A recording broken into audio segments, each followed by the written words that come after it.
প্রবাসে থেকেও বাঙালি সংস্কৃতি, ঐতিহ্য ও পারস্পরিক সম্প্রীতির বন্ধন অটুট রাখতে ক্যামব্রিজে বসবাসরত বাংলাদেশিদের নিয়ে অনুষ্ঠিত হয়েছে দিনব্যাপী আনন্দঘন স্কেগনেস বিচ সামার ট্রিপ।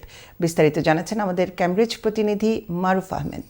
প্রবাসে থেকেও বাঙালি সংস্কৃতি, ঐতিহ্য ও পারস্পরিক সম্প্রীতির বন্ধন অটুট রাখতে ক্যামব্রিজে বসবাসরত বাংলাদেশিদের নিয়ে অনুষ্ঠিত হয়েছে দিনব্যাপী আনন্দঘন স্কেগনেস বিচ সামার ট্রিপ। প্রতি বছরের ধারাবাহিকতায় এবছরও Bangladesh welfare and cultural association Cambridge ও ক্যামব্রিজ সিটি কাউন্সিলের যৌথ সহযোগিতায় এই আনন্দ ভ্রমণের আয়োজন করা হয়। এর মুরব্বীদের সাথে আমরা ফ্যামিলি নিয়ে যে টোরটা হইল গিয়া কমিউনিটির গেট টুগেদার করা লাগে একমাত্র হইল গিয়া এই ফোনটা আমরা ইউজ করি গত 3 বছর ধরে আমরা রেগুলার প্রোগ্রাম ইনশাআল্লাহ আগামী দিন হইব।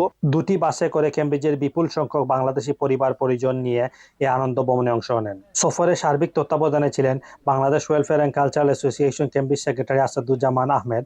আয়োজন সফল করতে সার্বিক সহযোগিতা করেন সাইদুর রহমান পাপলু, মারুফ আহমেদ, মাহফুজ আহমেদ, সুরুখ মিয়া ও শাকিল। যাত্রাপথকে আনন্দময় করে তুলতে শিশু কিশোরদের জন্য আয়োজন করা হয় বিভিন্ন বিনোদনমূলক ও সাংস্কৃতিক কার্যক্রম, চিত্রাঙ্গন, কবিতা আবৃত্তি, গান সহ নানা আয়োজনে শিশুরা অংশগ্রহণ করেন।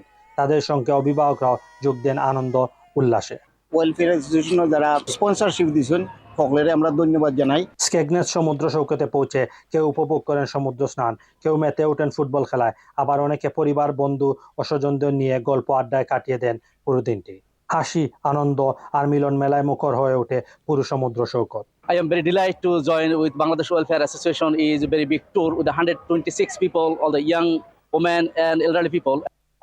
আশা রাখবো এইভাবে যেন কন্টিনিউ আপনাদের সাহায্য সহযোগিতা অব্যাহত থাকে, আর ভবিষ্যতে আমরা আরো বড় পরিসরে যদি আপনাদের সাহায্য সহযোগিতা অব্যাহত থাকে আরো বড় একটা কিছু করার পরিকল্পনা আমাদের আছে। Maruf Ahmed, channel S news, Cambridge.